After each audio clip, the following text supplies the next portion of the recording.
Muy buenas tardes a todos. Bienvenidos, amigos, colegas, a este espacio llamado Conversatorios para la Sostenibilidad Empresarial y que estamos muy orgullosos de seguirlo programando después de 2 años y medio de haber empezado este propósito. Para quienes nos visitan por primera vez, esto toca decirlo cada 8 días porque cada 8 días hay público nuevo. Para quienes nos visitan por primera vez, este es un espacio de Zona Segura, una empresa que fundamos en Medellín, Colombia, hace 20 años, con el propósito, un equipo de profesionales, con el propósito de hacer transferencia de conocimiento en gestión de riesgos. Y en eso nos hemos ocupado los últimos 20 años. Hace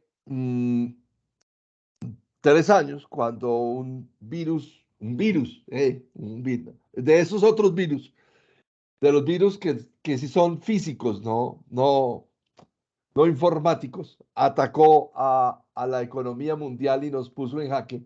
Desde ese día y hasta hoy, hemos honrado nuestra palabra de encontrarnos cada 8 días, los jueves a las 5 de la tarde, para conversar con una persona experta en la materia sobre un tema asociado a la gestión de riesgos y oportunidades, a la continuidad de negocio, a la gestión de crisis y con todas las cosas que vienen sucediendo en el mundo entero alrededor de todas estas guerras asimétricas que estamos empezando a ver desde hace ya 20 años, pero que cada día se materializan más. Aparecen en el escenario temas como el ciberterrorismo, que alguien diría que es un riesgo emergente. Yo no estoy de acuerdo con eso. Yo creo que eso no es tan emergente. Eso es una cosa que ha existido ahí mucho rato, pero tenemos un invitado para que nos saque de la ignorancia a quienes somos legos en la materia, eh, y que lo hagamos de una manera más amable, menos técnica, menos críptica, como la de los ingenieros de sistemas, con el perdón de los ingenieros de sistemas que nos acompañan hoy, que todo es así como que no lo saben sino ellos. Este hombre, que es un gran amigo, un colega, con quien compartimos muchas conversaciones sobre lo divino y lo humano, me aceptó la invitación. Es Omar Calvo. Omar, bienvenido. Dale un saludo a nuestros invitados de hoy y esperemos pues que conecten más personas y si no, pues esto quedará grabado para la posteridad en nuestro vlog de YouTube. Dale entonces la bienvenida y de una vez bienvenido a esta conversación, Omar. Ok, muy buenas tardes para todos y para todas. Especial agradecimiento a Zona Segura por la invitación. Y entonces estoy presto a compartir con ustedes 25 años de experiencia en torno a los temas de amenazas y seguridad de la información y ciberseguridad. Ya entendemos por qué se te cayó el pelo. Claro, es que uno trabajando en riesgos, un socio mío, Juan Manuel Saumed, se quedó sin pelo por estar haciendo así, Vanegas. Cada vez que yo llegaba con la idea, él cogía el pelo y decía, Vanegas, y se quedó sin pelo. Por ahí está Juan Manuel. O sea, no estoy hablando a las espaldas de Juancho. Juancho, bienvenido. Omar, en esta conversación, cuando nos pusimos el reto de esta conversación, eh, venían sucediendo cosas, o al menos habían brotado en las noticias. Seguramente esto ha sucedido muchas veces, pero no habían alcanzado los niveles de fama o de mención a través de los medios de comunicación como últimamente sí han existido en temas de ransomware. Cuando dijimos, hablemos de ransomware, tú me dijiste, Carlos, vamos a hablar de eso. Es poner el dedo en la llaga en estos momentos. Yo, tú más prudente me decías, ¿cómo vamos a hablar de eso tan rápido? Yo le decía, no, precisamente, porque por lo rápido hay que hablar de eso. Eh, Y entonces en esta preparación pues pasamos por muchas lecturas para poder darle marco a nuestra conversación. Pero tú me decías en nuestras conversaciones previas, Carlos, es que ahora nos estamos preocupando por una cosa que sucede hace mucho rato.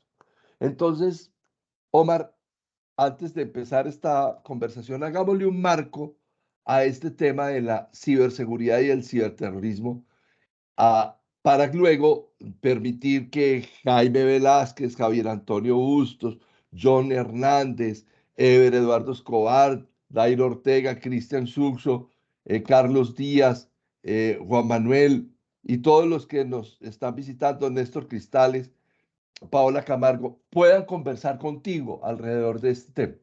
La idea es que ustedes conversen con Omar. Yo ya he conversado con Omar bastante, nos divertimos mucho siempre que conversamos, entonces por favor conversen ustedes con él. Pero démosle contexto a esto, Omar.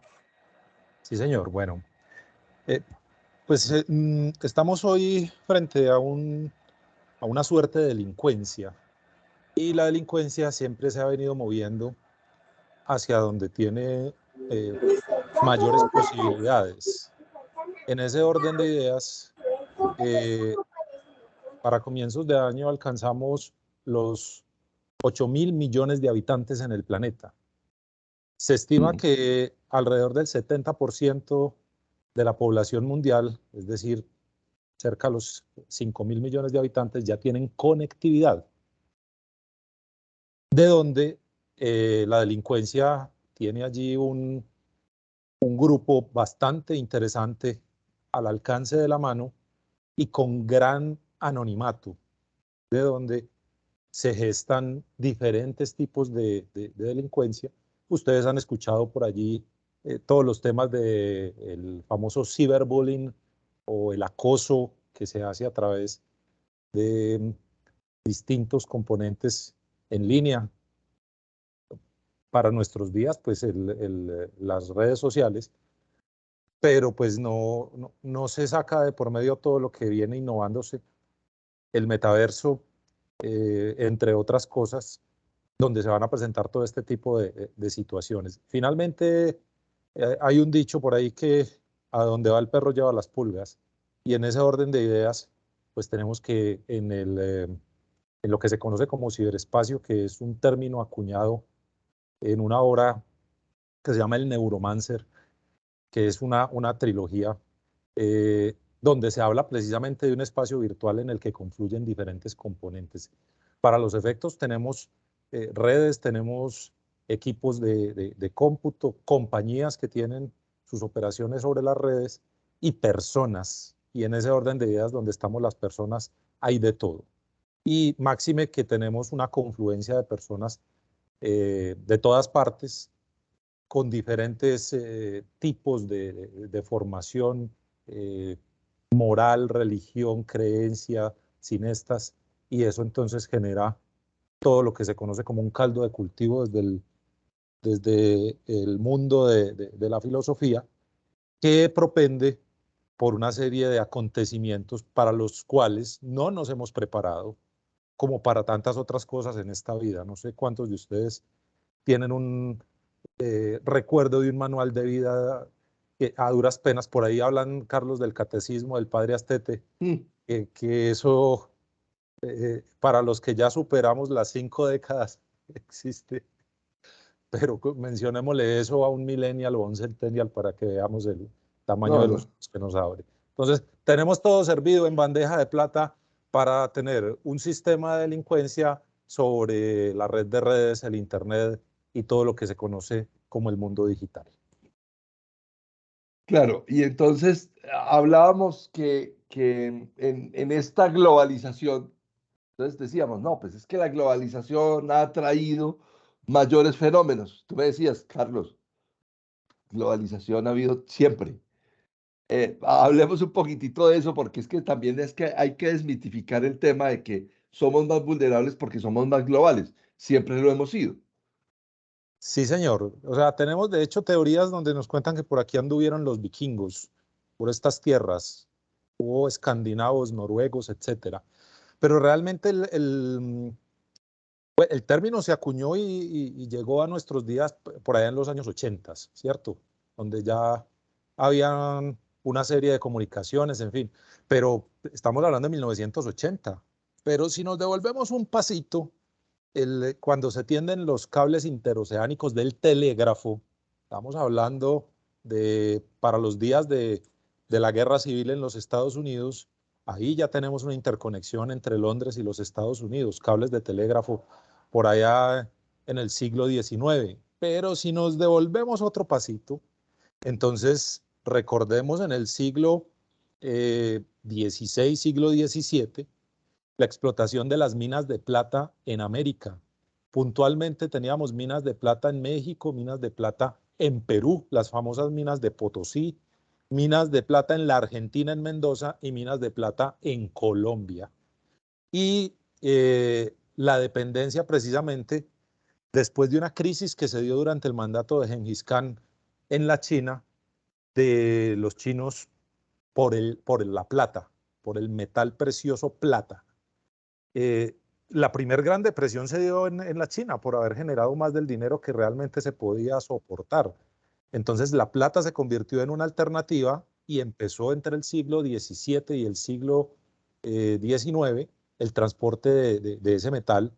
Y si ustedes revisan por allá los mapas de la época de las Indias, pues tenemos entonces conexión entre eh, América, lo que se llamaba el Nuevo Reino, Europa y Asia. Y si a eso no le llamamos globalización, siglo XVII, XVIII, XIX, entonces, ¿qué es la globalización?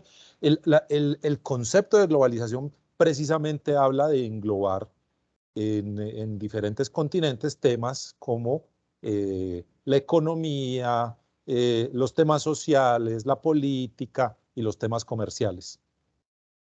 Entonces ahí, cuando hablamos de globalización y decimos que la globalización trajo consigo un mal que se llama el ciberterrorismo, pues es que no es el ciberterrorismo. Lo que estoy entendiendo con eso que nos explicas es que hay un ciberespacio que está compuesto por redes, a terminales, qué sé yo, aparatos y personas, y que ese ciberespacio tiene las características mismas de la sociedad y las perversidades mismas de la sociedad.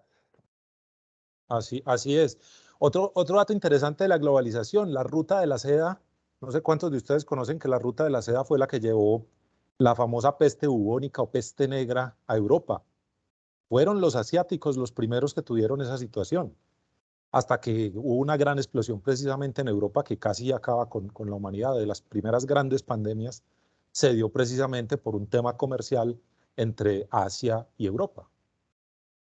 Y esa comercialización ahora nos tiene frente a, hace 8 días hablamos con Stephanie Montano sobre Bitcoin y blockchain, y eso hoy nos tiene reventados porque todo el mundo está metido todos los chicos quieren ser trader, quieren Gamers.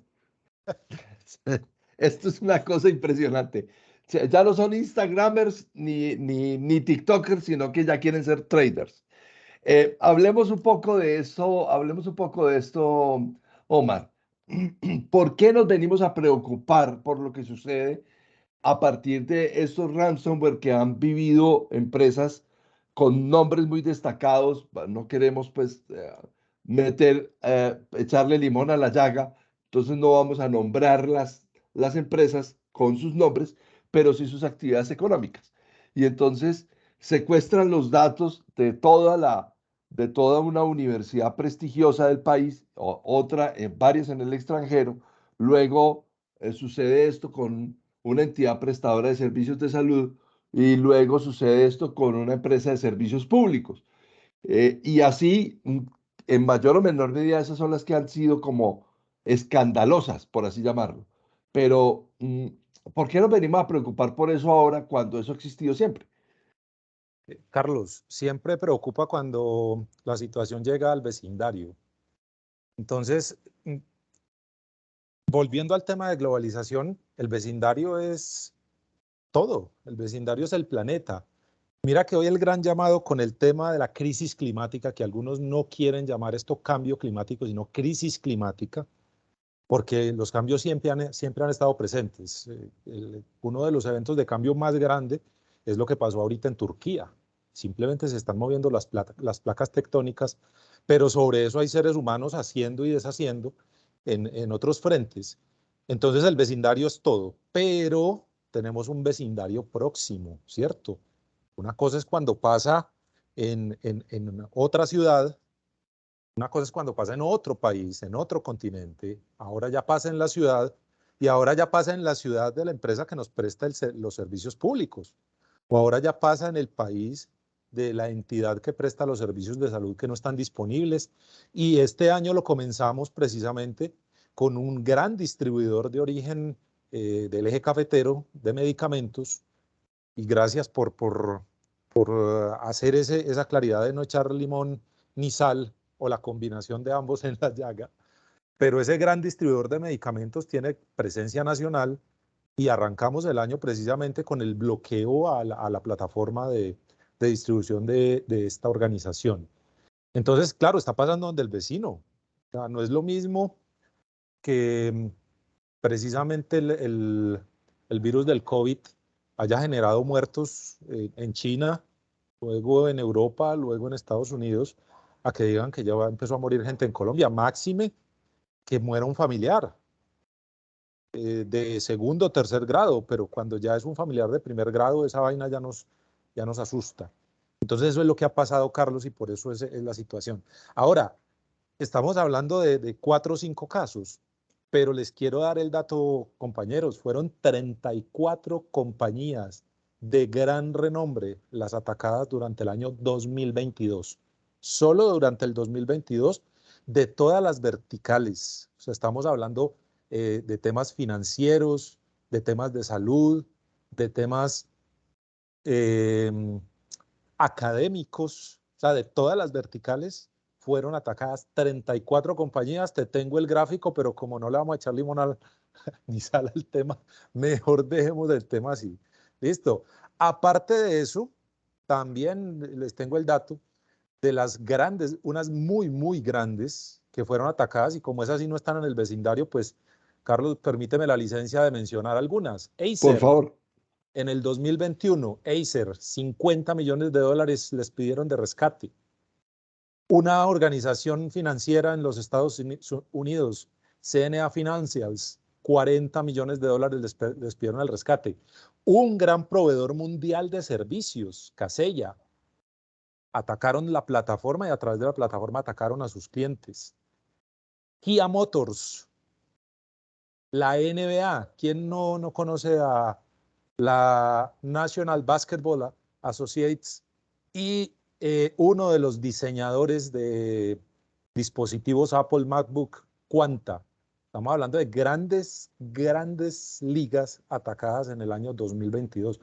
¿Y por qué no mencionar, sin dar nombres, Carlos, precisamente el regulador de importación de alimentos y medicamentos en Colombia, que no es un secreto, el quien opera todo el tema de estadísticas a nivel país?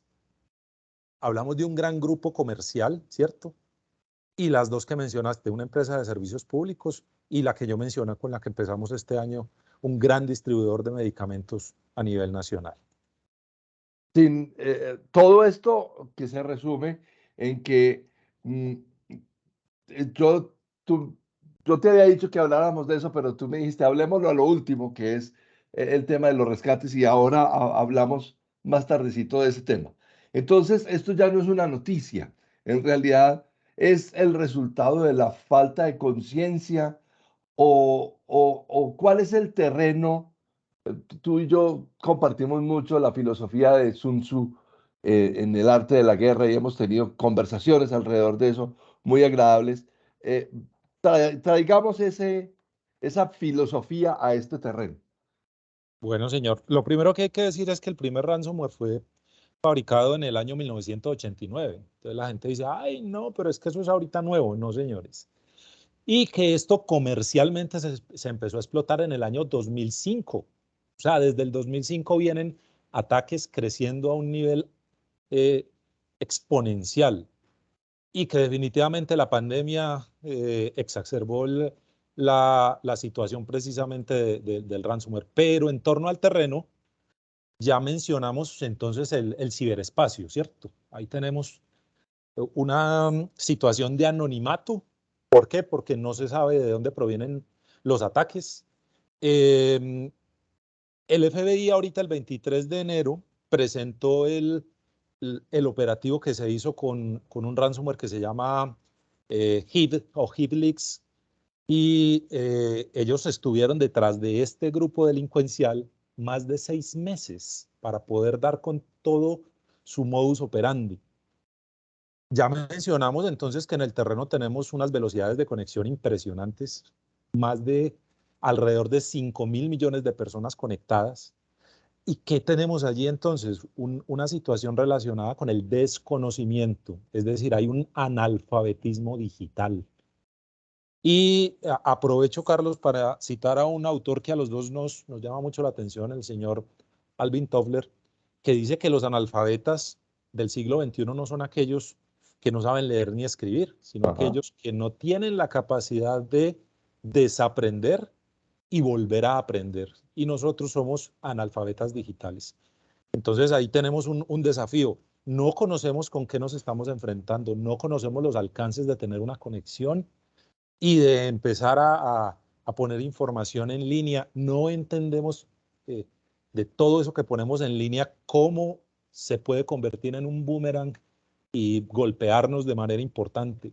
No nos preocupamos por las repercusiones. Estamos viviendo el ahora. Nuestra generación es una generación de vivamos ahorita y miremos después, de donde parten situaciones como, por ejemplo, la sextorsión o la extorsión sexual, precisamente a razón de eso.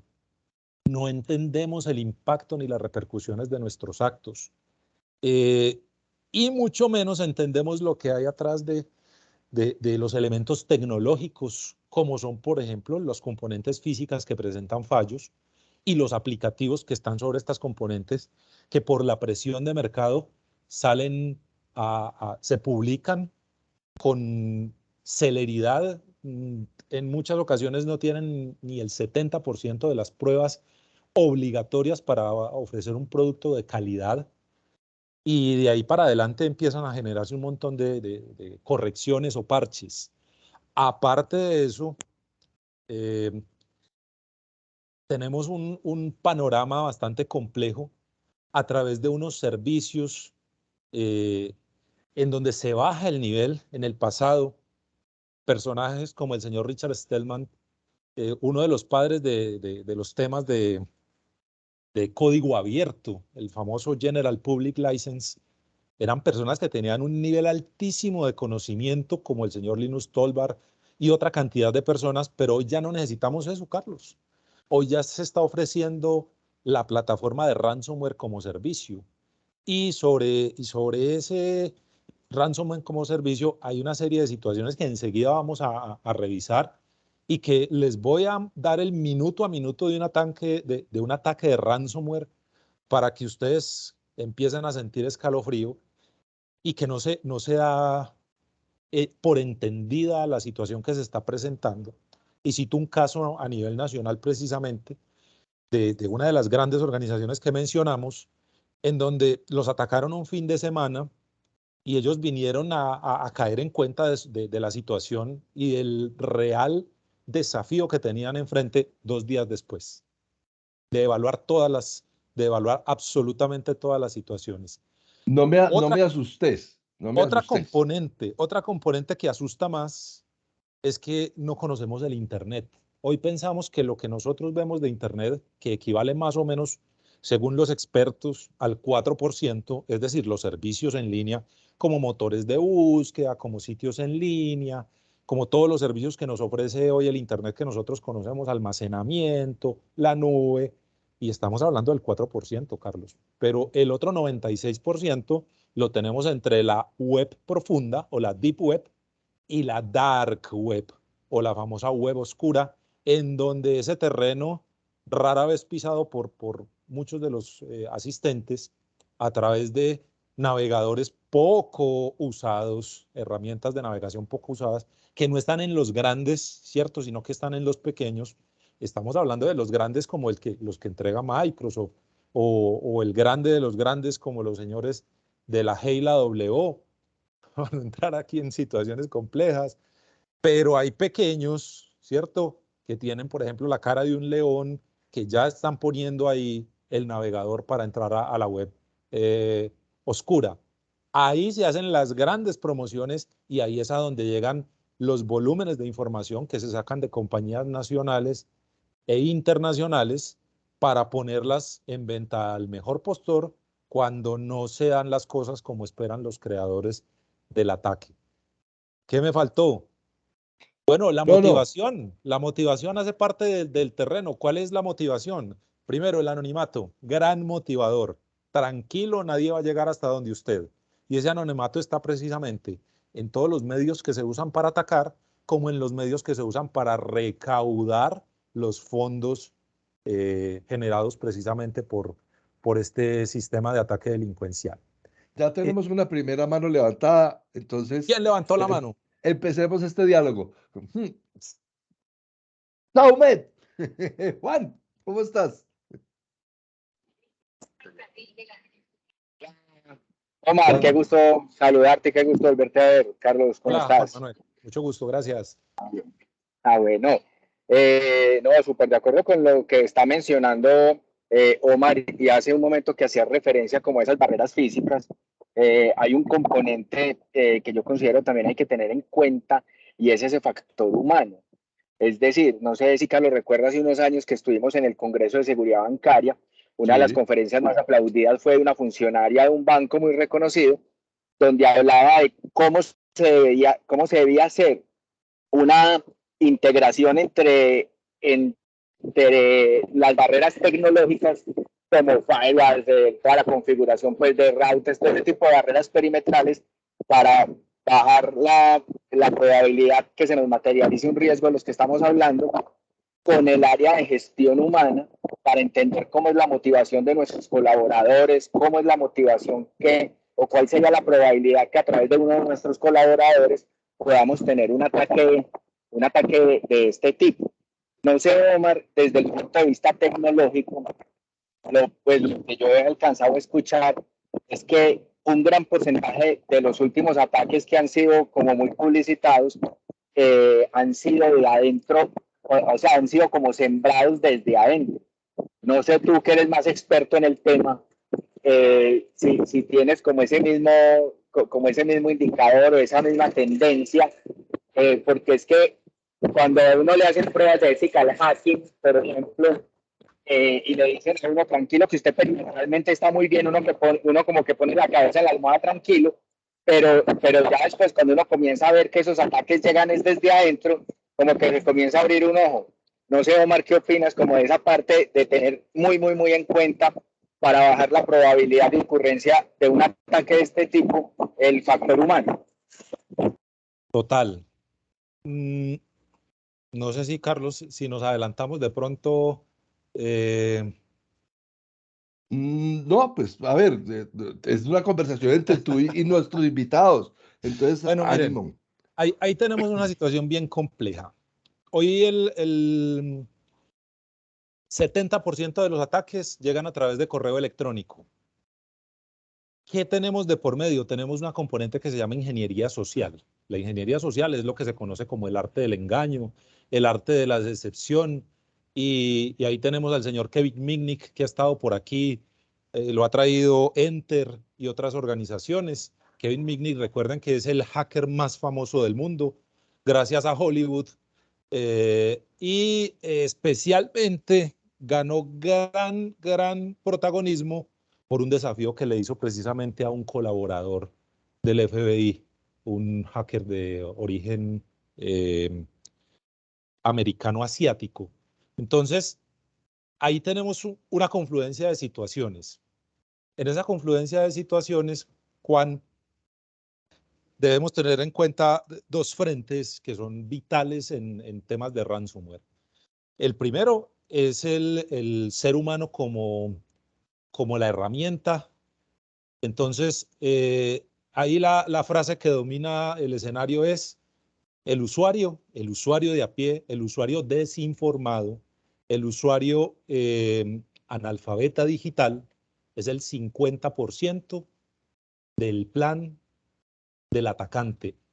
Puntualmente, es el trigger o el gatillo del plan del atacante, es el ejecutor. Lo que ustedes escuchan por ahí que tenemos el famoso autor intelectual, son esos atacantes que están por fuera, anónimos, con sus billeteras de bitcoins esperando los pagos, pero el ejecutor material es el usuario de a pie. Somos nosotros, ojo, por acción o por omisión. Y enseguida Idiotas vamos a útiles. entrar. A ver, Hay términos que son bastante agresivos, pero en resumen tenemos dos situaciones. Quien lo hace por acción, ¿cierto? 70% de los ataques, es decir, 7 de cada 10 llegan por correo electrónico. Pero tenemos otro fenómeno, Juan Manuel, y el otro fenómeno son los, ¿cómo llamarle a eso? Freelancers. Y tenemos un caso muy sonado que nadie le sostiene a nadie. Y esos freelancers, el caso más sonado está en los Estados Unidos con una organización que es el distribuidor del 50% del combustible en la costa este de los Estados Unidos. Esa organización se llama Colonial Pipeline. sí. En esa organización, en el año 2021, se dio una situación y no sé si lograron avanzar en la investigación, porque ustedes saben que todo ese tema de investigaciones se quedan cortas y nunca se revela el 100% de los acontecimientos. Pero en esa investigación del Colonial Pipeline, se estima primero que se pagaron $5 millones para recuperar las claves de acceso. Pero segundo, se estima que hubo un atacante interno. Significa que alguien colocó adentro de la organización la componente, porque en toda la investigación no hay evidencias forenses en el análisis que se hace que pudo haber sido por un correo electrónico. Entonces hay un autor material interno, un infiltrado. En el caso común, que es el 80%, Juan Manuel, para dar cifras exactas, en el 80%, del 100%, el 80% de los eventos están protagonizados por nuestros usuarios de a pie, por nuestras personas, por nuestros colaboradores, y lo hacen por acción cuando llega un correo diciéndoles que, por ejemplo, ahorita, algunos de los vectores, Juan Manuel, que tenemos tienen que ver precisamente con acontecimientos recientes. Entonces, mucho cuidado ahorita que se nos viene encima la renovación del registro mercantil.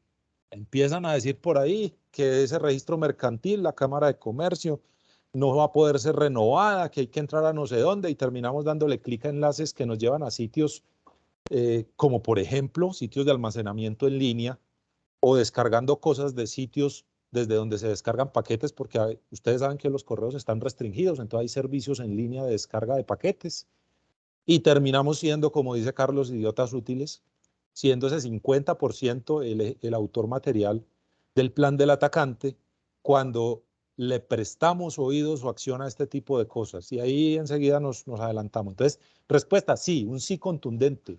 Somos Claro, así, nosotros. pero, Y hay sí, un Omar, yo tema creo bien que delicado. pero yo creo que este tema que estás tocando me parece súper clave dentro de todo este proceso, porque digamos que cuando uno ve el tema de ransomware y este tema que a veces tiene como ese contexto tan técnico, en este punto en específico es donde está la verdadera integralidad de los modelos de riesgo, donde como para poder prevenir un riesgo de estos, desde por ejemplo un proceso de gestión humana, hay que hacerle prueba de fiabilidad a todos los colaboradores. Pues y no es un tema Menor. y no es un tema menor. No, muchas gracias por tu respuesta, Omar, muchas gracias. Pero entonces Gracias. déjame, pongo la cerecita en el postre, Carlos, antes de que avances. Dale. Les cuento que ustedes saben que las pruebas de fiabilidad también tienen su nivel de confiabilidad. Entonces, yo tengo un amigo cercano que hizo sus pruebas de fiabilidad y sin embargo la situación se le salió de manos con sus colaboradores porque él se fue al exterior a desarrollar un proyecto Y cuando volvió y habló con la compañía de las pruebas que habían realizado y de los acontecimientos que le habían dejado a él una situación económica delicada, le dijeron, pues ingeniero, nosotros con nuestras pruebas lo que identificamos es el perfil de las personas, pero nunca sabemos cuándo una persona se nos va a torcer. El riesgo Eso es, moral, el riesgo moral es inmedible. Y uno debería en los procesos de auditoría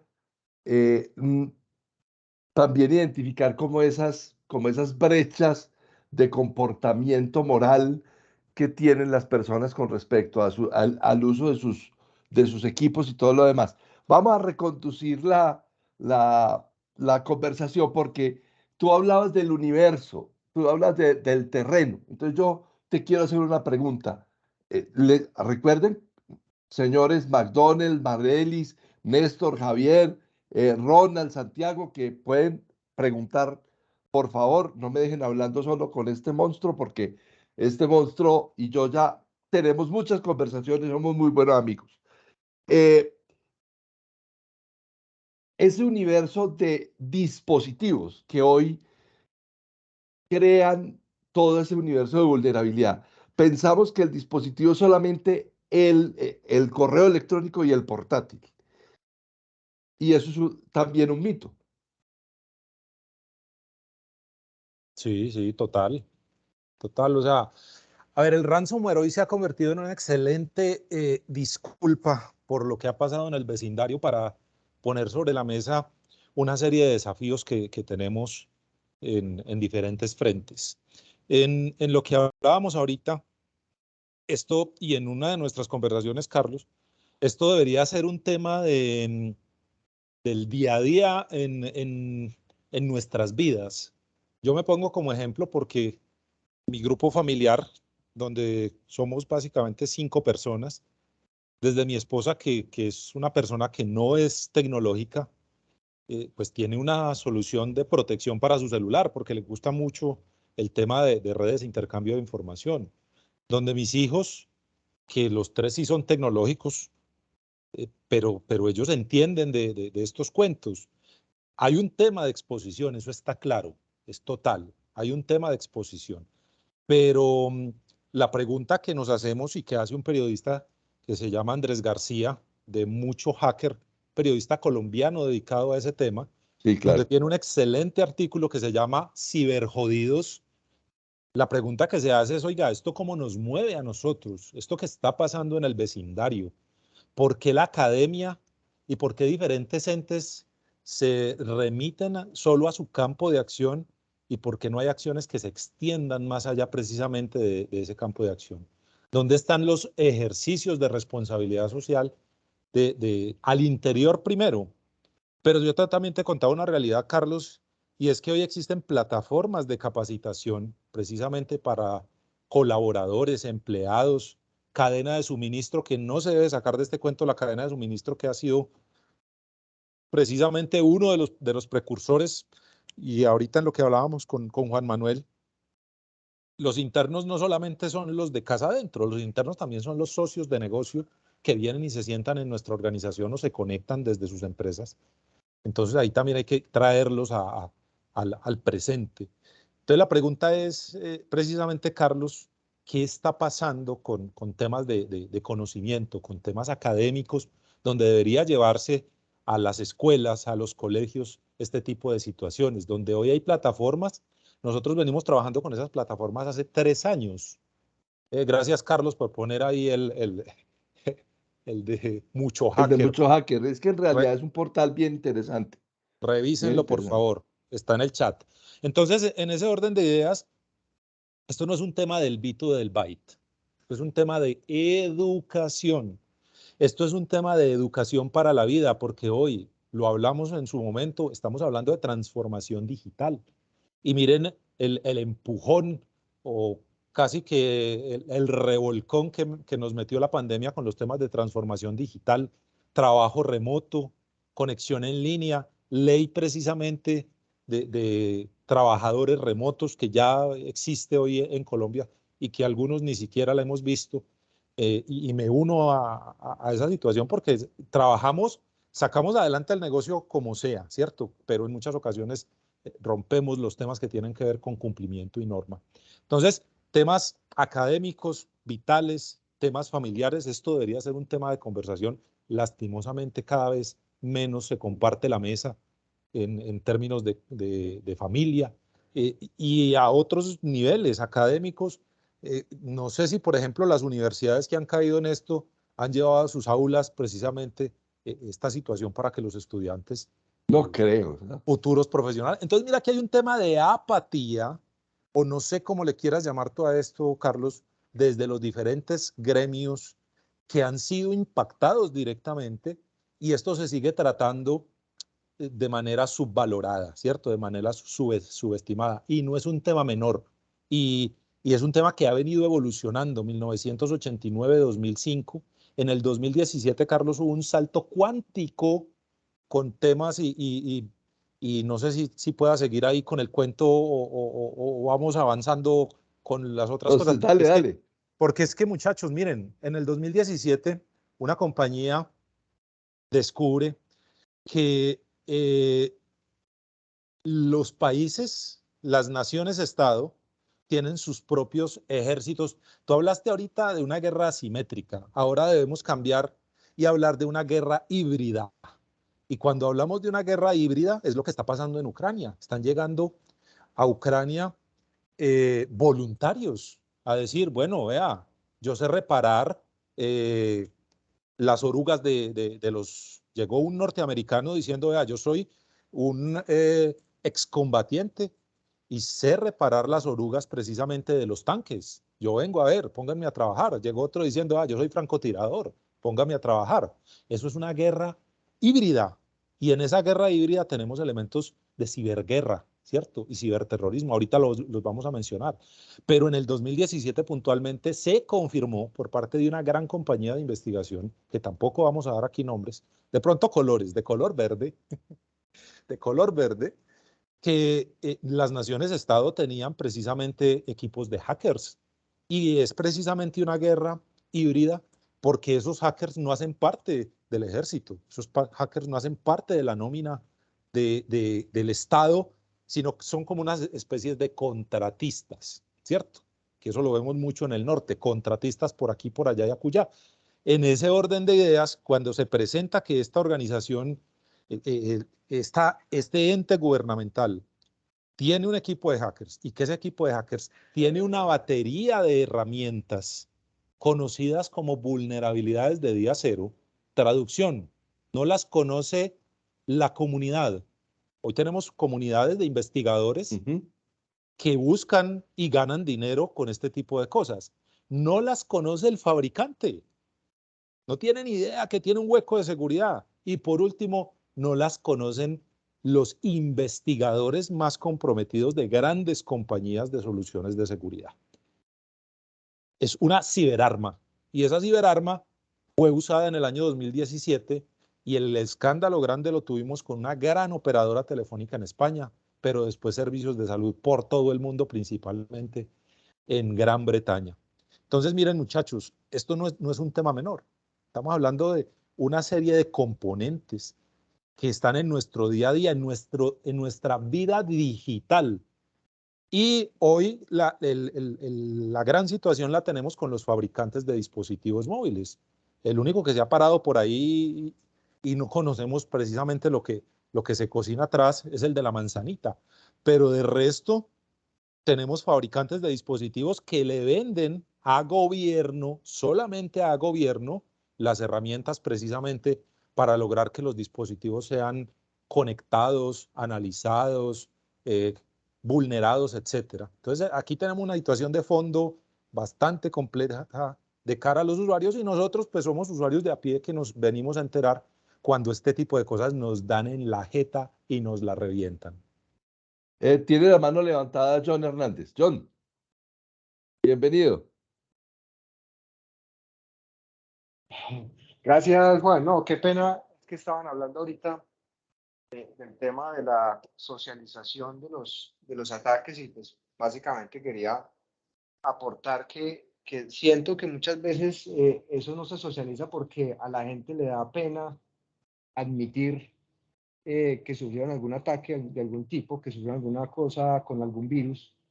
Creo que nos da pena como reconocer o sentirnos vulnerables o débiles ante los demás, y eso pues ese mismo hermetismo hace que las cosas no se divulguen y podamos trabajarlas entre todos. Mientras más se conozcan los modos Claro. operandi, la forma como llegó el ataque, quién lo propició, pienso que eso pues va a beneficiar a todo el mundo, pero desafortunadamente somos tímidos en ese sentido, como por miedo a no mostrarnos como débiles ante los demás. John, en ese tema lo conversábamos con Omar y es que hay que hacer gestión de riesgos, sí, pero gestión de riesgos no es solamente tener identificado el riesgo y la fuente del riesgo, sino cuáles son los controles que yo necesito para eso. Y si esos controles fallan, ¿cómo tengo yo mi plan de recuperación de respuesta ante incidentes? ¿Y cómo hago yo continuidad de negocio? ¿Y cómo yo hago resiliencia organizacional? Porque es que no solamente, mucha gente dice, no, yo tengo ISO 27000, que es seguridad de la información, pero eso no alcanza, no alcanza. Omar tiene mejor eso expuesto que yo. Yo pongo la queja y él explica. Sí, miren, yo tuve la oportunidad nosotros somos una compañía basada en conocimiento que hacemos ejercicios de consultoría y ejercicios de implementación y de mantenimiento en el tiempo. De hecho, operamos una plataforma, por ejemplo, para 1000 máquinas a nivel de una multinacional minera que tiene operación Colombia, Argentina, Nicaragua y ahorita están en proceso de compra en Chile.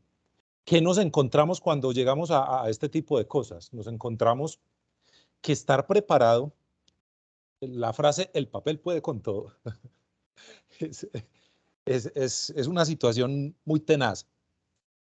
Del dicho al hecho hay mucho trecho y en ese orden de ideas, el estar preparados tiene una serie de componentes valiosísimas que vamos a poner enseguida sobre la mesa. Pero el estar preparados es de verdad, verdad. Entonces la pregunta para todos es, ¿tienen todos claridad precisamente de las 3 componentes básicas que tienen que ver con el gobierno de la seguridad de la información? En ese orden de ideas, es claro que está la alta gerencia, ¿cierto? Las directivas, que tenemos las personas y las componentes tecnológicas. Y entre eso hay un montón de interacciones. Y ahí les estoy hablando de algunos marcos, como es el marco de ISACA para COVID-5.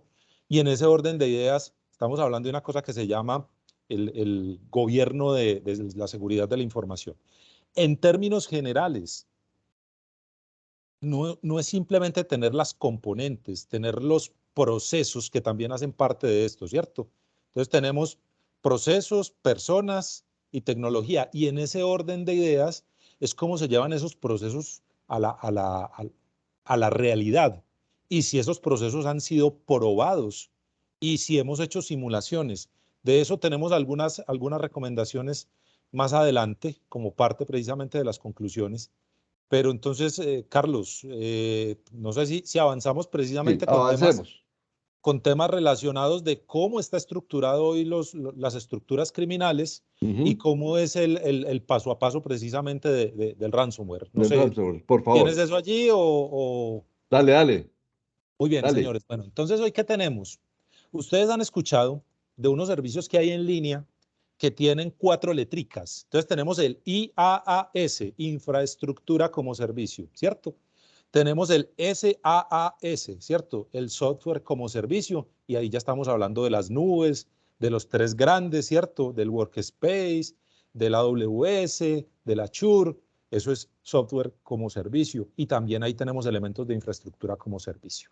Pero resulta que estos sinvergüenzas se inventaron una cosa que se llama el RAAS, que es el Ransomware as a Service, el ransomware como servicio.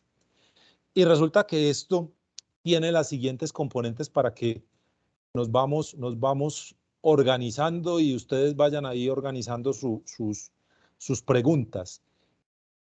Primero, tienen un modelo de operación y tienen un modelo de negocio, es decir, de asociados. En el modelo de operación, básicamente hay un grupo de delincuentes que se organizan, una organización delincuencial, en donde allí tenemos programadores, en donde hay gente de soporte técnico, ¿cierto? Y en donde ahí ellos proveen el software malicioso que va a realizar el ejercicio. Ese sistema de ransomware como servicio le provee a cualquier persona la posibilidad de personalizar un ataque. En el pasado, y todavía se habla de eso, es que cuando llega un correo electrónico, pues uno debe revisar de pronto la ortografía, porque puede ser una traducción burda o del ruso o del rumano, y estoy dando algunos ejemplos, no significa que solamente, o del coreano, ¿cierto? Algunos de los focos de mayor actividad de delincuencia en la red, eh, y que eso se hizo con un traductor y la traducción quedó mal por un verbo o por un adjetivo o por un adverbio que pues no tiene la mejor traducción. Pues ya esto está tropicalizado, no sé si han escuchado ese término, ¿cierto? Es decir, que ya una persona de Medellín puede eh, entrar a una de estas redes y personalizar una campaña. Aquí tenemos un segundo elemento. Entonces tenemos unos temas de infraestructura, tanto de hardware como de software. Es decir, el grupo delincuencial tiene sus propios servidores, tiene sus propios aplicativos y tenemos 3 maneras de asociarnos, o mejor, tenemos 5 maneras de asociarnos. Hay un programa de afiliación en donde pues pagamos por ese programa. Hay unas suscripciones mensuales, el famoso MSP, unos pagos mensualizados, unas ventas al granel, donde ustedes pueden comprar ahí una que otra montadita en el Ransomwarecito. sistema. Sí, tenemos unas ventas híbridas en donde hay compras al granel y por suscripción, y hay unos que han salido más bravos. No sé si ustedes han escuchado por ahí el concepto de que nos vamos a riesgo. Carlos, ¿usted ha sido alguna vez a riesgo en un negocio con alguien? Claro.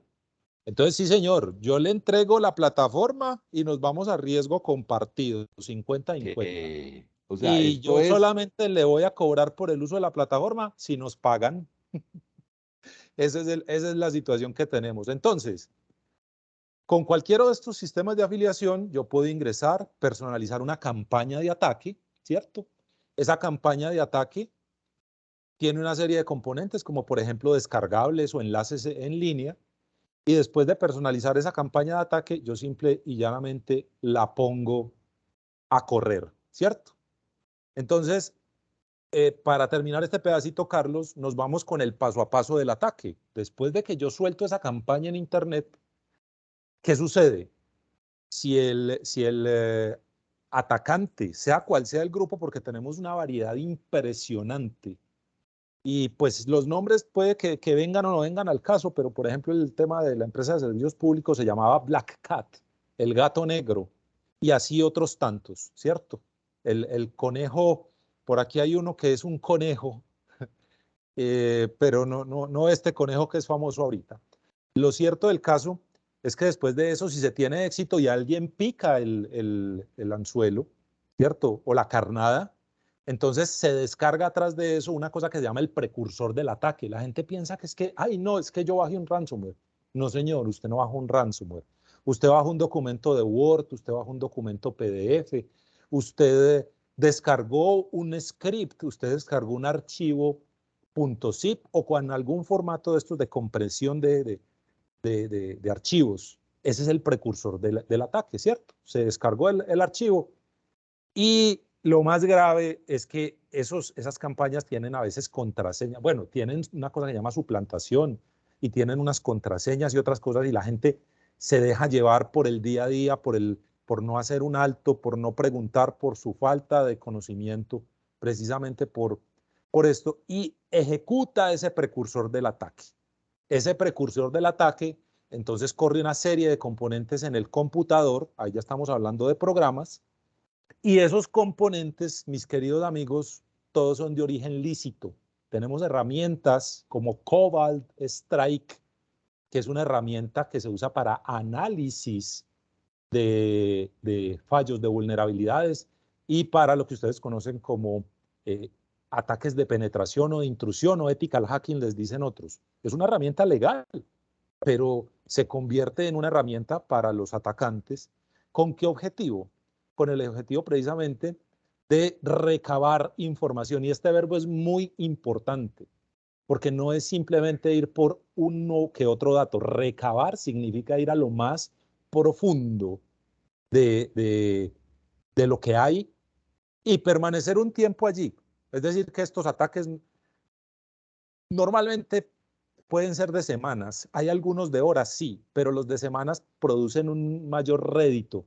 ¿Por qué necesitan esto, muchachos? Para garantizar el pago de lo que va a suceder, ¿cierto? Entonces, mientras más información tenga yo, en qué horario trabajan, hacia dónde se mueve la información, cuáles son los usuarios privilegiados, qué días descansan, con todo eso armo yo finalmente lo que se conoce como la ejecución del ransomware.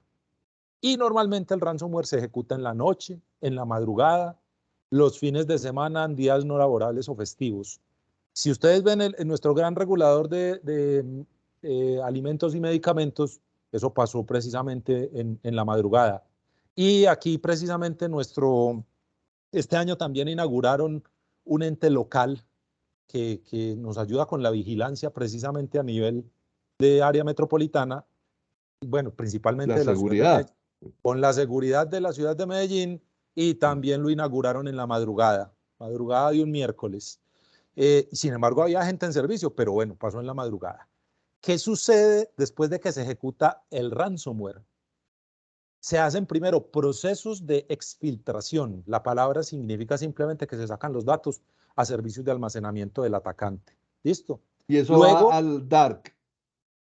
esos servidores no están al alcance de nadie y generalmente están allá. ¿Por qué están allá, Carlos?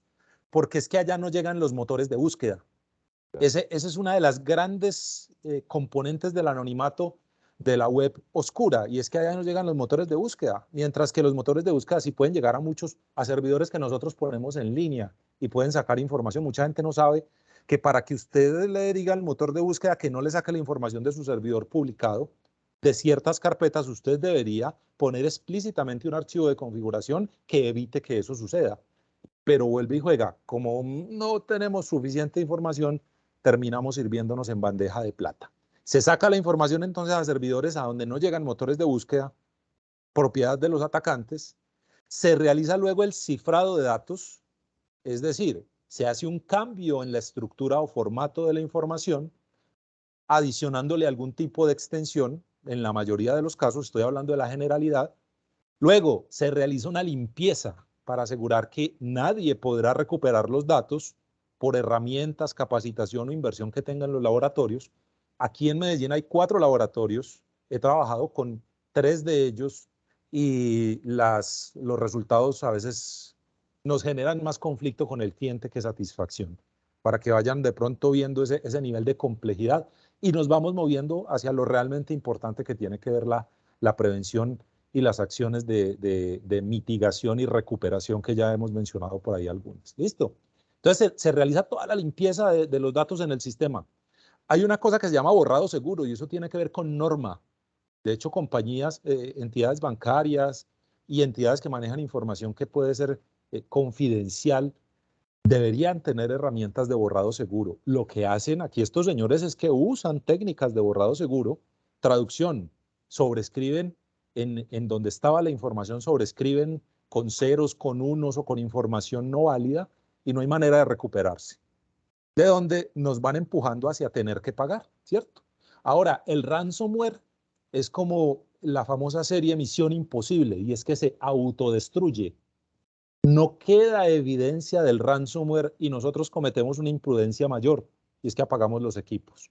Entonces, si fuésemos a usar algún esquema de forense digital, si quisiéramos tratar de recuperar algo que estuvo en la memoria o en el disco, que pudo haber dejado algún rastro, lo peor que pudimos haber hecho fue apagar el equipo. Yo le decía a Carlos, miren, un tema de entrenamiento maravilloso y que sería 100% funcional, se conoce como aislamiento, y el aislamiento es tan sencillo como quitar el cable de red.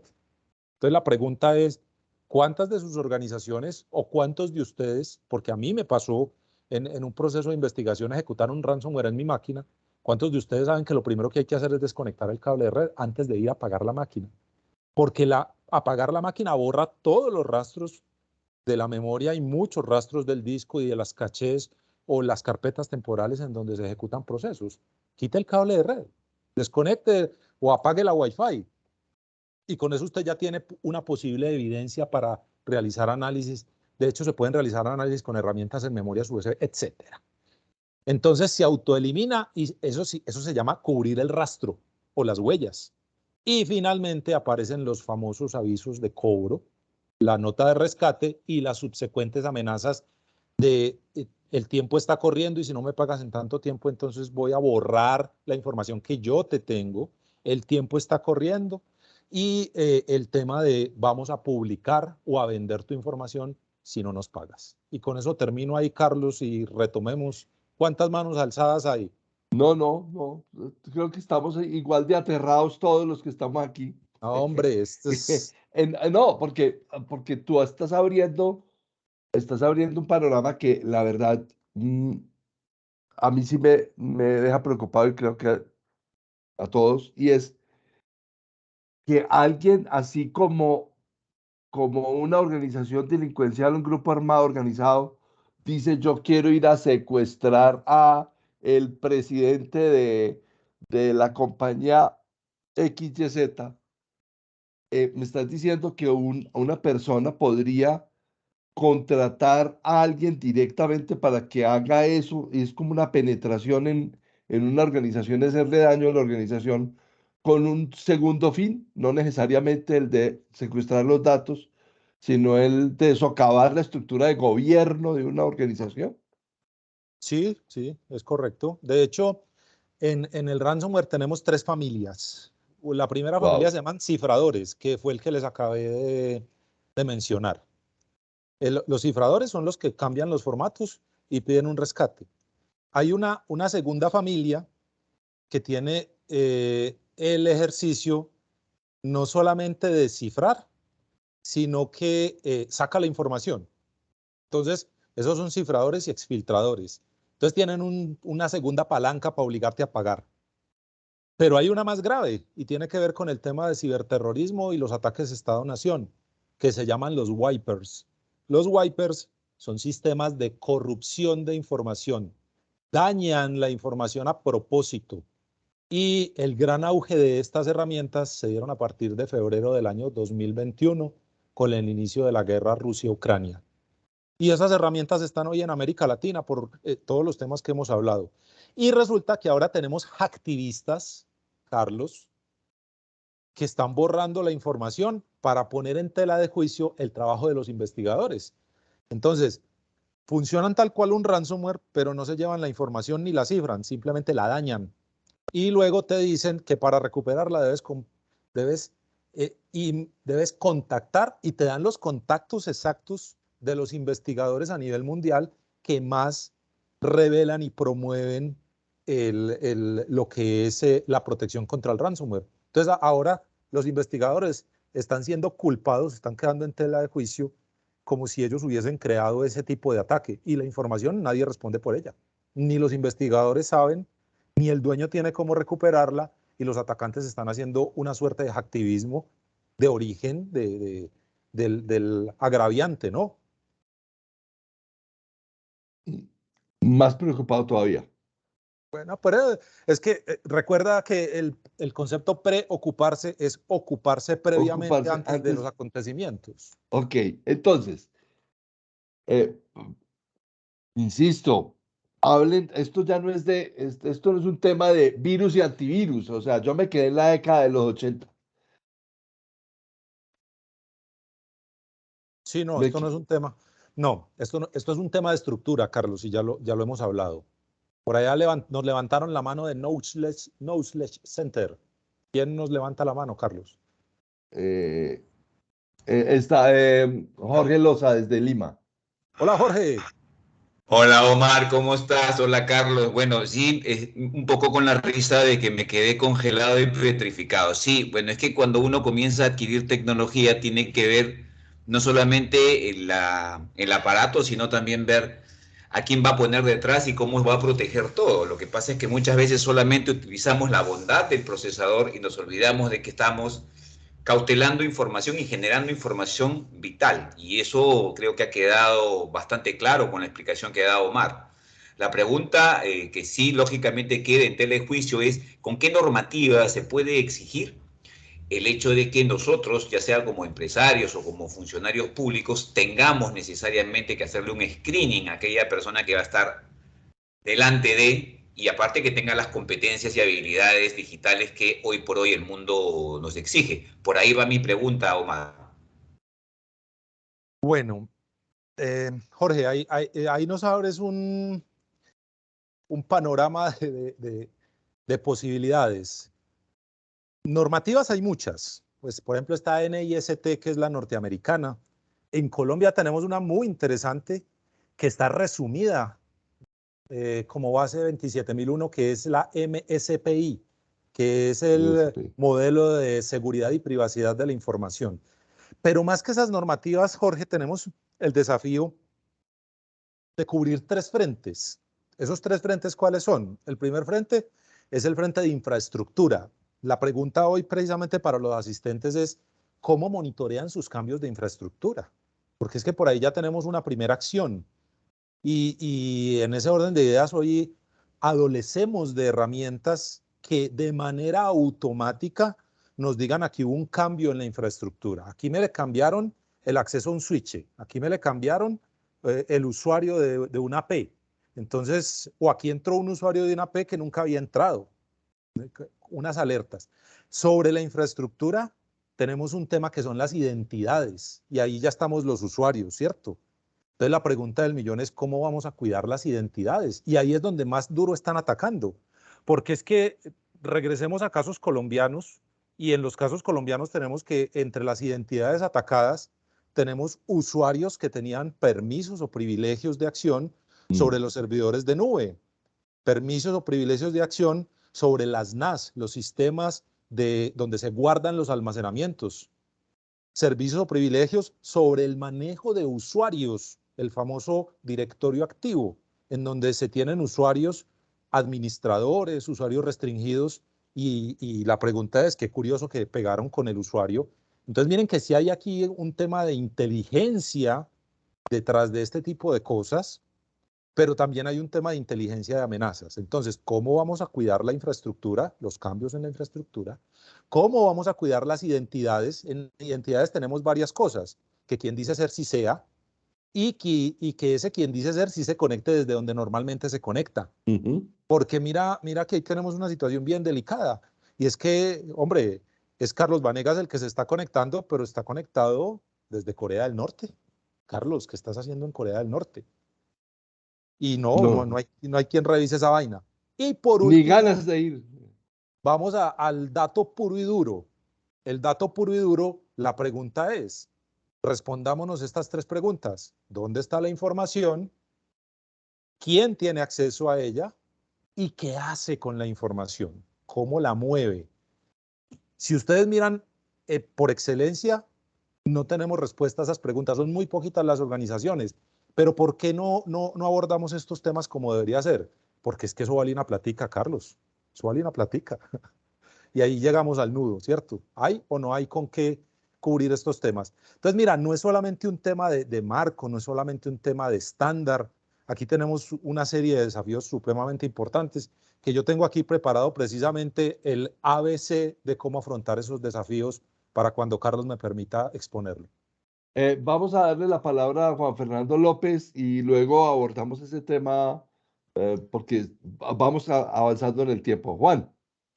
Carlos, muy buenas tardes y muchas gracias por invitarme. Bastante interesante el tema. Omar, muchísimas gracias por tu exposición. Pero siguiendo en ese tema, Omar, y Carlos, perdón, para no irme preocupado, sino más bien ocuparme, Ocupado. más Excelente. bien ocupado, ¿cómo lo acabaste de decir, lo de los tips que nos vas a dar, pero pues yo le iba a tirar un poco la pregunta a Carlos. ¿Cómo Zona Segura nos acompaña, nos ayuda para ocuparnos de este riesgo tan real, tan latente y que ahora, Omar, hablabas de muchísimos casos de los cuales uno normalmente no se entera? Entonces, no sé, Carlos, si nos puedes ampliar un poco. Sé que Juan Manuel también está por ahí, en fin, de cómo Zona Segura y obviamente con los tips de Omar nos pueden ayudar a ocuparnos mucho más de este tema y no esperar a que suceda y en fin. Muchas gracias. Una de las, gracias Juan, una de las estrategias, desde luego, siempre ha sido para nosotros la transferencia de conocimiento. Hacerlo acompañar de personas como Omar como Stephanie, como Anita Corrales y otras personas que muy reconocidos y con un conocimiento profundo sobre los temas, podamos en esa sinergia que tenemos como colegas, hacer ayudarle a las organizaciones a crear todo su modelo de gobernanza del riesgo, ¿cierto? De gobernanza de la información, cómo establecer un proceso de identificación, análisis y evaluación de los riesgos, cómo monitorear esos riesgos en el tiempo y cómo estructurar los controles y monitorear esos controles para garantizar que se mantengan en el tiempo. El gran problema de todo esto que nos está exponiendo Omar es que finalmente los controles puede que existan, pero no se mantienen en el tiempo, no son sustentables o sostenibles muchas veces o porque no hay voluntad de la alta dirección o no hay los recursos suficientes para implementarlos o los poquitos que podemos implementar no se mantienen como parte de la cultura, que ahí tenemos un tema con Segurinfo, que es prohijar el tema de bueno, ahora nos dice Omar cómo es Divulgación, divulgación. de esa divulgación. Dale. Omar, ya te toca a ti, Omar. Yo ya di parte de mi respuesta, ahora te toca a ti. Ok, miren, la idea aquí precisamente con Zona Segura es poder desarrollar el famoso BIA, el Business Impact Analysis. Y ese BIA, conectarlo con las medidas de ciberdefensa o ciberseguridad. Hoy se usa el concepto de ciberresiliencia. ¿Por qué? Porque precisamente la idea es que debemos alcanzar dos hitos y el primer hito se llama equilibrio y en ese equilibrio estamos hablando de un equilibrio de fuerzas. ¿Cómo logramos equilibrar las fuerzas de tal manera que podamos llegar a un concepto que se llama disuasión? La disuasión es lo primero que deberíamos lograr con los atacantes. Y en ese tema de disuasión volvemos al famoso Sun Tzu y el señor Sun Tzu nos deja una frase bien interesante y al final les voy a compartir, tengo dos frases finales para que se vayan inspirados. El señor Sun Tzu nos dice, mire, el que sobresale en la solución de las situaciones es aquel que las resuelve antes de que se presenten. Entonces, el Business Impact Analysis nos debe permitir saber cuál es el impacto real. Piensen ustedes, impacto real, personas que recargaban sus servicios públicos con una tarjetica para agua o electricidad, no lo pueden hacer, se quedaron sin agua y electricidad. Piensen ustedes, personas que tienen un tratamiento no pueden ir a su EPS porque no hay citas, porque el sistema está caído. Piensen ustedes, personas que requieren reclamar un medicamento, les toca hacer una fila impresionante porque el sistema de entrega de medicamentos por autorización, especialmente medicamentos no POS, no está en servicio porque está caído el sistema.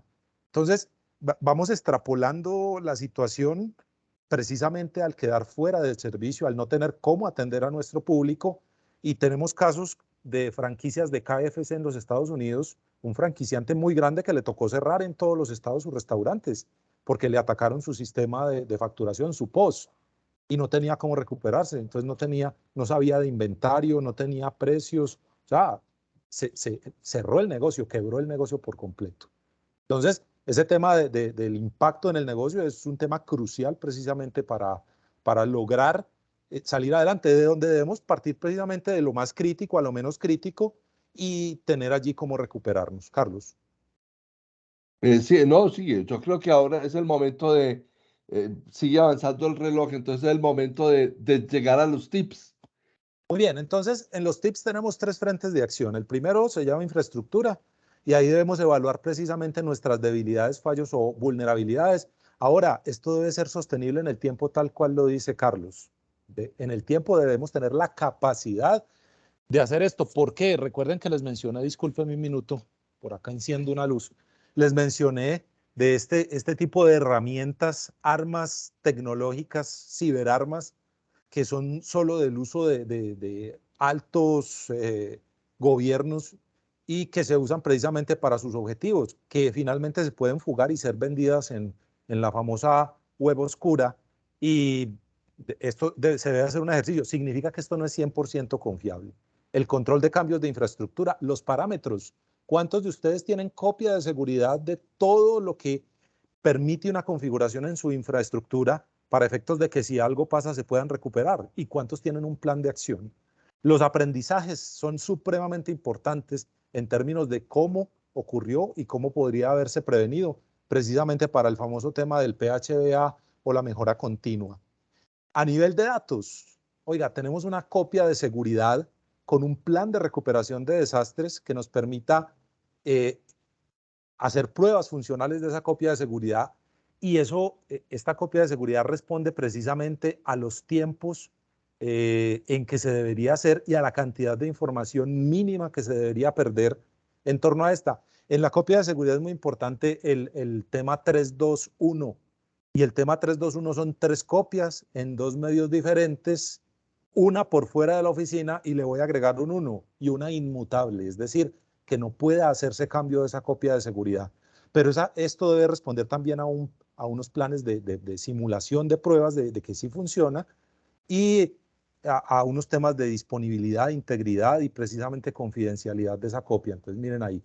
Ahora, ¿cómo mantenemos precisamente nuestra infraestructura lista para responder? Y en ese orden de ideas tenemos el plan de recuperación de desastres y el proceso de respuesta a incidentes. Recuerden que un incidente es algo que pone en riesgo precisamente la continuidad del negocio. Un evento es algo que sucede, el incidente ya es algo que presume una amenaza que podría concretarse. Finalmente, en la gestión de identidades, ¿cómo gestionamos los usuarios de altos privilegios? ¿Saben ustedes que existen sistemas que nos permiten tener usuarios de altos privilegios desechables? Es decir, que un atacante no podría llegar a nuestra organización a capturar el usuario y la contraseña de los usuarios. Las contraseñas son otro desafío por donde nos atacan en muchísimas ocasiones. Y finalmente, el tema de educar a nuestros colaboradores.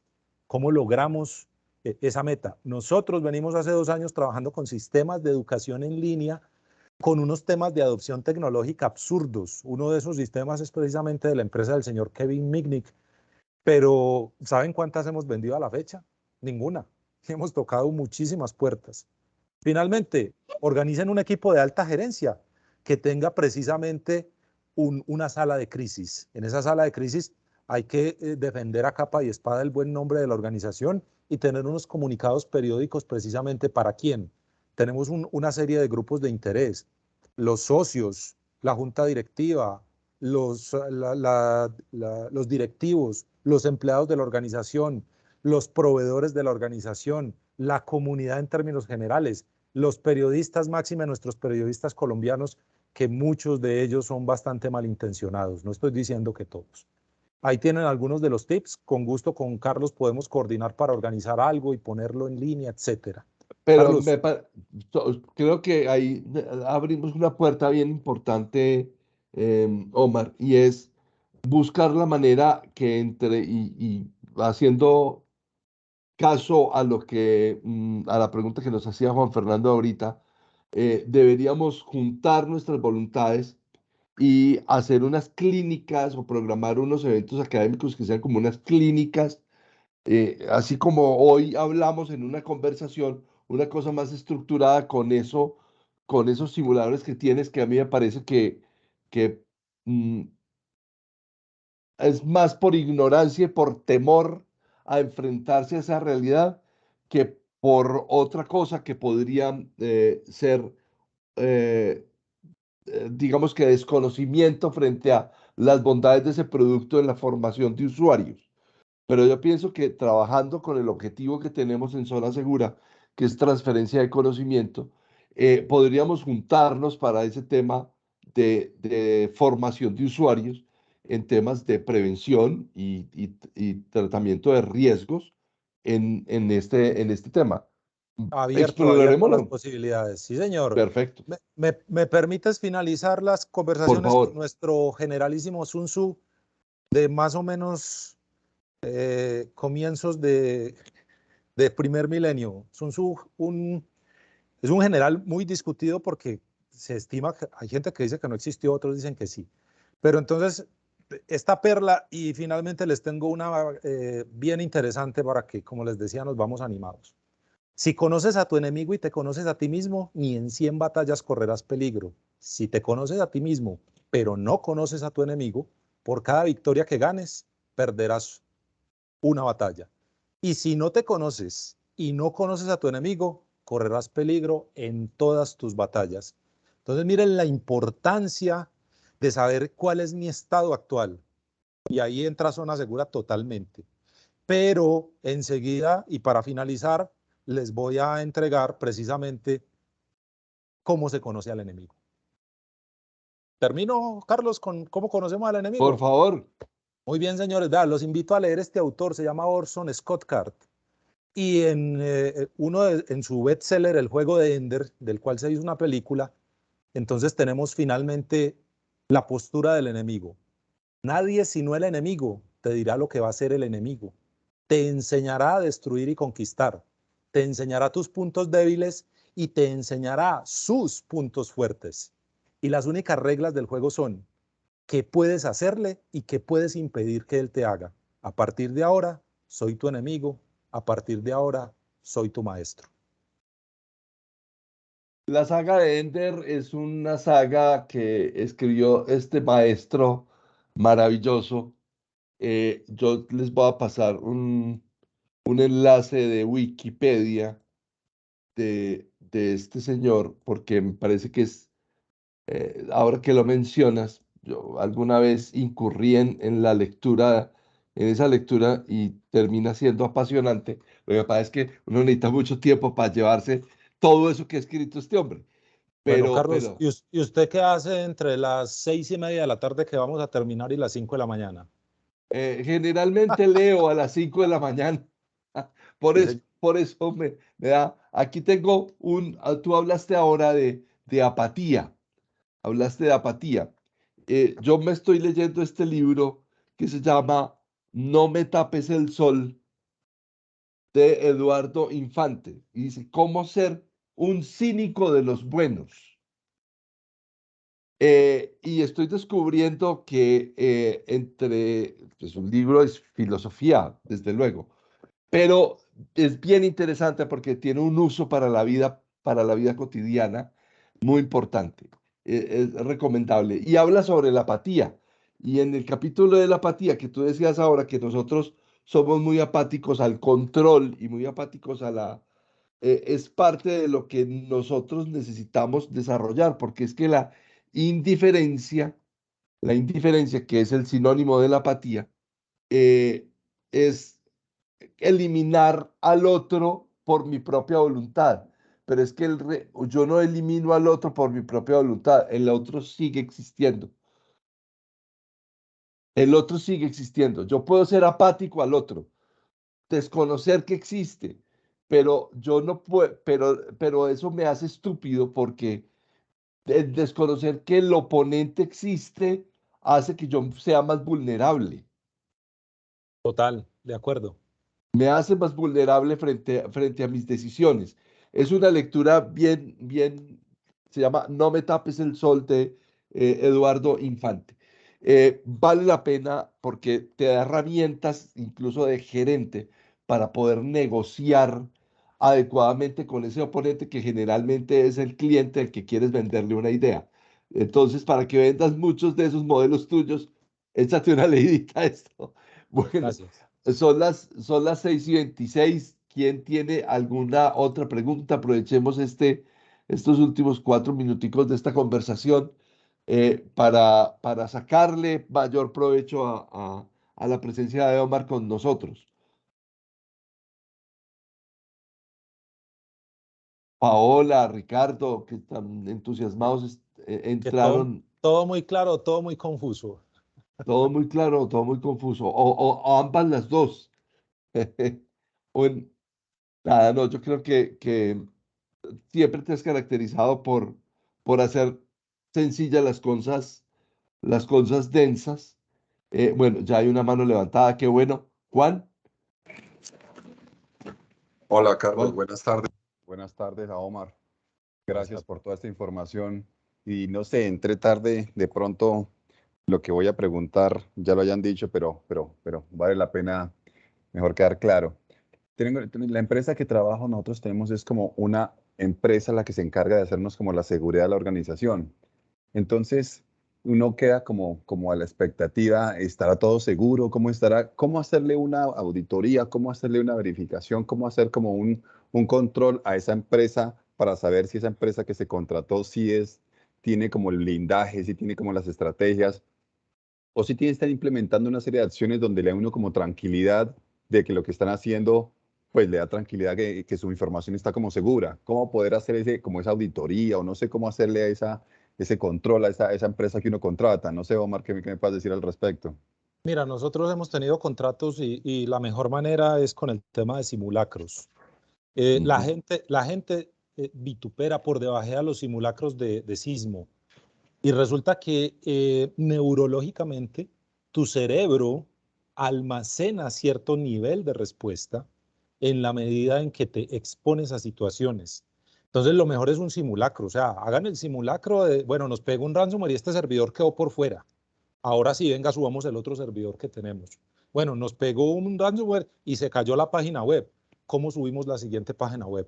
Bueno, nos pegó un ransomware y nosotros tenemos un chat de WhatsApp o la planta telefónica. Le pegó a la planta telefónica. ¿Cuál es?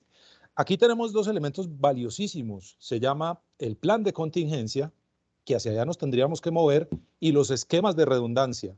Entonces, el plan de contingencia es precisamente cómo vamos a responder. Eso es respuesta a incidentes. ¿Cómo vamos a responder frente a un incidente? Y los esquemas de redundancia, si eso sí opera o no opera, o no opera. ¿Hay servidor de respaldo, sí o no?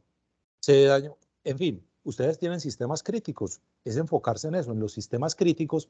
Pero aquí hay un tema muy interesante y es lo que realmente podría pasar. No empecemos a crear escenarios ficticios de cosas que no van a pasar o de sumarizar situaciones. Posiblemente terminemos descubriendo algo, sí, pero lo que queremos es finalmente concretarnos frente a una situación real, cómo es que vamos a responder. Hay un tema con esto de organizar un equipo de alto nivel y es el discurso que vamos a tener para la primera gente. Hay unas lecciones aprendidas a nivel nacional. Ustedes saben que lo primero que nosotros buscamos son culpables. Pues les quiero contar que en el regulador de alimentos y medicamentos siguen estando las personas que estaban cuando el ataque. En entidades como de EPS que han atacado, siguen estando los que estaban. ¿Por qué? Porque es que esto no es un tema de buscar culpables, esto es un tema de aunar esfuerzos y encontrar precisamente como equipo la solución para salir adelante. Yo tengo tres vertientes bien interesantes. En el menor tiempo, con el menor estrés y al menor costo posible. Ahí tienes elementos de indicadores que te pueden llevar a evaluar a tu proveedor. Si efectivamente los tiempos son lógicos, acorde a lo que ustedes tengan estructurado, por eso hablamos ahorita de estructura. Segundo, eh, tenemos precisamente un tema bajo de estrés, menor tiempo, menor estrés. Menor estrés es, oiga, ¿cuánta gente tengo que involucrar y cuántas palabras de grueso calibre o soeces que llaman voy a meter en esta situación? Ahí es donde usted sabe realmente que cuando se le disparan ese tipo de palabras, usted dice, caramba, me salí de mi confort. Y al menor costo posible, porque si a usted le dicen, no, es que vea, eso sí funciona, pero es que hay que comprar un servidor que cuesta eh, $10,000, usted dice, espérate un momentico, ¿cómo así? Y entonces, ¿cómo yo no sabía que eso sí funcionaba, pero tenía que meter una platica aquí? No, es con lo que tenemos. ¿Cómo vamos a salir adelante con lo que hay al alcance de la mano? Listo, Eso, gracias. eso lo resume Juan en una cosa y es muchas veces nosotros contratamos terceros y esto no solamente en temas de ciberseguridad, sino en todo lo que tiene que ver con los esquemas de aseguramiento del riesgo o de tratamiento del riesgo. Generalmente recurrimos a compañía a contratar terceros, pero el dimensionamiento de la contratación del tercero, el alcance la responsabilidad que adquiere el tercero mediante un contrato, los resultados que usted quiere lograr con ese tercero y qué riesgos le va a delegar al tercero cuando lo contrata, son cosas que deberían ser parte del análisis de riesgo interno de tu compañía. Los análisis de riesgos de seguridad de la información no los tiene que hacer un tercero, los tienes que hacer tú con un tercero, ¿cierto? Para poder determinar qué terceros vas a contratar. Es un doble control. La identificación, análisis, evaluación y diseño de tratamientos va con, una etapa. El tratamiento del riesgo es otra etapa. Y después del tratamiento del riesgo, todo lo que tiene que ver con la gestión de crisis, continuidad de negocio y adquisición de herramientas de resiliencia organizacional son otra etapa. Son tres etapas de un solo modelo. Muchas veces no conozco tu negocio ni conozco tu tercero, pero eso te puede servir de elemento también de auditoría, ¿cierto? Es dónde está el origen de los riesgos, si están bien dimensionados, los tratamientos al riesgo, si están bien dimensionados, los controles que tenemos, si están bien dimensionados, la infraestructura, las personas y los dispositivos, si tienen las condiciones, eh, como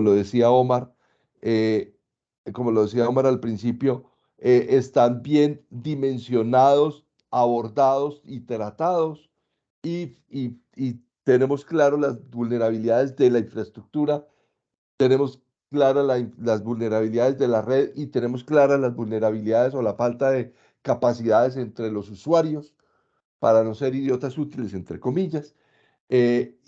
Todas esas preguntas terminan en las respuestas de auditoría que tú quisieras tener. Es simplemente, pues, desde Zona Segura y desde Segurinfo lo que podríamos aportarte. Una pregunta muy buena. Muchísimas gracias. Gracias, Carlos, y gracias, Omar. Muy bien. Con gusto. Eh, Carlos, mm, por bajarle la mano lo saqué de la reunión. No, ahí está. Ahí está. No, ahí está, ahí está, ahí está, ahí está. Nada, son las 6:34, ya estamos excedidos en el tiempo de nuestros invitados. Eh, Agradecemos infinitamente, como siempre, a muchos de nuestros fieles seguidores y a otros que se conectaron hoy en forma, eh, por primera vez. A Ricardo, a Paola, a Omar, a Néstor, a McDonald, a Luis Palacio, gran colega amigo, a Jorge desde Lima, a Julie, a Juan Fernando, a Jaime Velázquez, a Eduardo Escobar, a Dairo, a Carlos Arturo, a Andrea.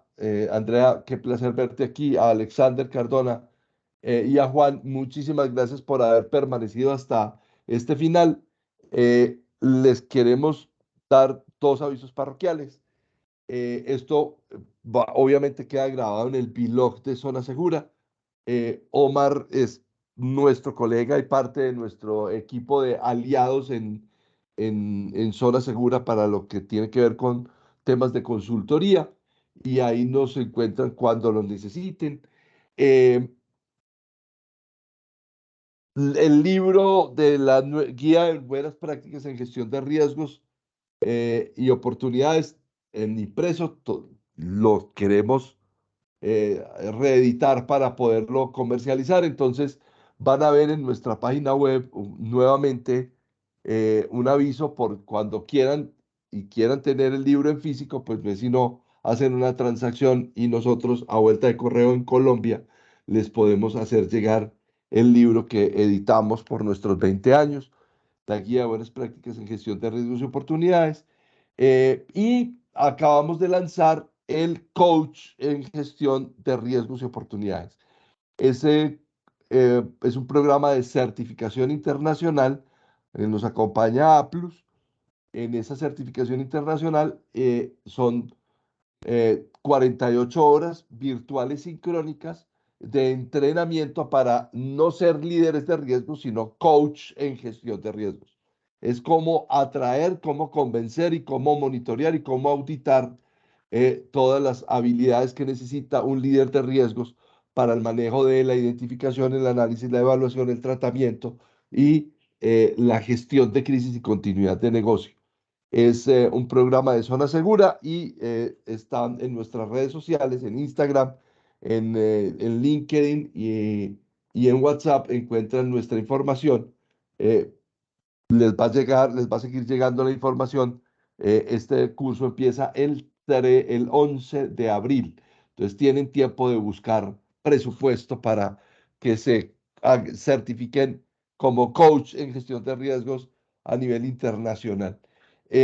Omar, hablemos, nos juntamos con Carlos Díaz. Carlos Díaz está, no sé si está al aire, pero juntémonos con Carlos Díaz para que pensemos en blanco y negro cómo nos juntamos para hacer ese producto de formación juntos. Perfecto. Bueno, señor. Mil Yo gracias. creo que tenemos esa ahí. Despídete, Omar, y cerramos la grabación.